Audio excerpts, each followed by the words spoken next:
আসসালামু আলাইকুম, আমি রাফি রায়হান। এখন আমি যাচ্ছি মিরপুর ১-২ এর মাঝামাঝি সোনিয়া হলের সামনে। আমি যাচ্ছি মিরপুর টেকনিক্যাল হয়ে। আমি এখন বাসায় চলে যাচ্ছি ধানমন্ডি। মিরপুর আসার কারণটা হচ্ছে আমি এখানে আসছি বাইক সার্ভিসিং করার জন্য। এখানে ঢাকা বংশালের পরে সবচেয়ে বড় সার্ভিসিং অথবা ফাস্ট সব জাতীয় মিরপুর ২ এর সবচেয়ে বড়। মিরপুর সার্ভিস, বিভিন্ন ফাস, বিভিন্ন এনিথিং হেলমেট সব কিছু মিরপুর ১০-২ এর মাঝামাঝি। এখানে বড় হাট বাজার বাইকের।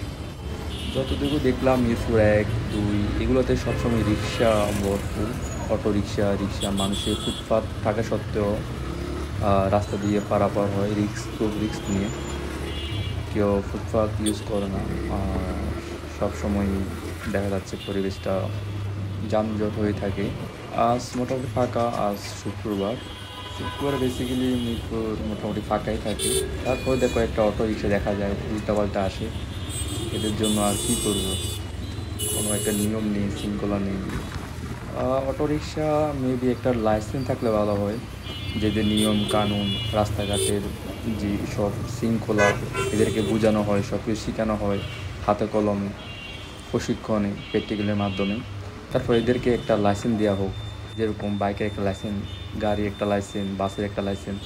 দেখা গেছে আমরা বাইকের রং করলে মামলা দিয়ে দিই, গাড়ি রং করলে মামলা দিয়ে দিই কোনো একটা ট্যাক্স টোকেন অথবা ড্রাইভিং লাইসেন্সের মধ্যে। রিক্সাগুলো দেখেন কখনো ভুল করলে অথবা কিছু করলে ওখানে কোনো মামলা দেওয়ার সিস্টেম নেই।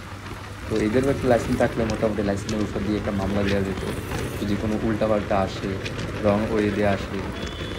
ঢাকা শহরে কিছু কিছু রাস্তার মধ্যে রিক্সা ওঠা নিষেধ।